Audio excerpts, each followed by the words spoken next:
and explain it somewhat. First of all, the word JOMIX, Jewish Comics, has a long history. The idea was this, that there's been an incredible development in comic book artists and graphic novelists who deal with Jewish subject matter. And the truth is that comics, I don't know if you know this, but comics have a very long history of being predominantly Jewish. And the difference is in the old days that Jews who were in the comics industry, it was a very covert operation. You didn't really say, like Stan Lee, who's the publisher of Marvel, his real name is Stanley Leibowitz or something like that. And Jack Kirby's real name is Jacob Kirschberg. You know, they changed their name for those kind of reasons. But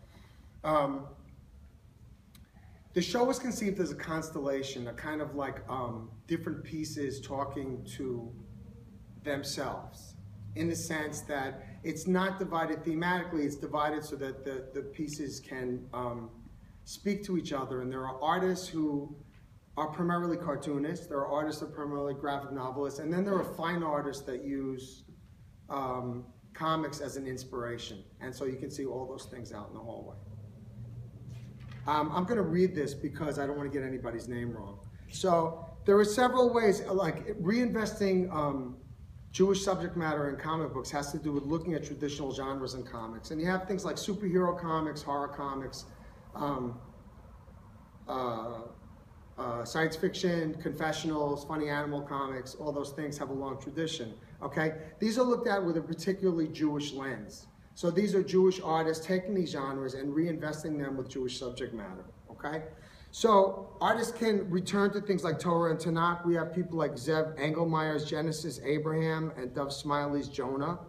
And that's using sequentiality and graphic organization in new and exciting ways. We have artists looking at identity, difference, feminism, and homosexuality as confessionals. Miriam Lebicki's Towards a Hot Jew. Ariel Schrag's The Chosen, Are You Jewish? Yonah Lavery's The Adventures of Rabbi Gidal Boy Mikvah Lady. Artists use satire and parody, confronting political and religious hypocrisy. The Josh Edelglass's Inglorious Bastards. Dorit Jordan Dotan, who's here tonight. Wonder Women of the Wall. Ellie Valley's Jungle Music and Four Sons. And finally, Al Weisner's Shalaman and Josh Stolman's Israeli Defense Comics. Look at Superman, the concept of the superhero, but this time as an overtly Jewish character, because Superman always had kind of quasi-Jewish leanings. All right, so let's go back for a minute. I just want to take a moment. Let's go back to New York in the 1930s, and this is in the Great Depression. Some of you actually may remember the Depression. Some of you heard about it from your parents, as I did as a kid. My father lived through the Depression. Some of you just read about it or saw it on public television. In the Depression, New York was still in some ways a segregated city. So the Jews, as new immigrants of about 20 or 30 years, had kind of limited access to the art world per se, for several reasons. One, traditional European Jewish culture was somewhat blinkered towards art because of prescriptions of the Second Commandment, to agree, somewhat because of the realities, the harshness of immigrant life. Jewish parents were very afraid of letting their children go into art. It was seen as kind of like a shanda. The only thing open to Jews in some ways were the lower ends of the art trade. So in other words, architecture, if you talk to Frank Gehry's real name was like Gershowitz or something like that. He was not able to go into architecture. Architecture was sequestered to Jews. Graphic design, magazines like the Saturday Evening Post was totally verboten to Jews. Higher end illustration, like the Saturday Evening Post, like Norman Rockwell kind of stuff. Again, Jews were not allowed into those things. The only thing left was the really low end, what might be called the schmata trade of the art world. So the Jews were enabled to get into either the avant-garde, so you have Jews as abstract expressionists, because frankly nobody cared about abstract expressionism in the 30s and 40s. You had Jews very heavily into the WPA, because again it was an immigrant kind of experience, and you had Jews in the comic book industry. This is very, very similar to Jews in Hollywood. And if you look at Hollywood, it's the same kind of experience. In Hollywood, and again, Jews are very familiar with the Hollywood experience, the moguls were all Jews, except for Walt Disney and Howard Hughes, the millionaire at RKO. Every mogul was a Jew. Why? Because the WASPs who ran Broadway did not want to get into the movie industry. They felt that it was déclassé, it was immigrant-y, dirty, trampy, why do it, you know? And it took a good 20 or 30 years before movies were looked up to. And if you look at the directors and producers in Hollywood, they were all Jews. Same thing in the comic book industry. In the Depression, and some of you may remember as a kid, before comics, they had pulp magazines. Pulp magazines, horror, science fiction, were in a way sputtering out by the 30s. And what opened up was this idea of doing comic books. And in those days, the big deal was the newspaper strips like Tarzan, Buck Rogers, Flash Gordon. And those were waspy kind of artists like Alex Raymond and Hal Foster and those people. The comics, again, were kind of seen as very low end, and the people who got involved with it were 17 and 18-year-old Jewish boys, mostly from the Lower East Side in the Bronx. So if you look at, first of all, the publishers were all Jews in the comic book industry. It was Harry Donenfeld at DC Comics and Martin Goodman at Timely, which became Marvel. They were Jews. Their parents were basically tailors, okay? They brought on a whole bunch of kids who became the forerunners of the comic book industry, all the creative teams, and usually comic books were done in teams. You would have a writer and an artist usually working together.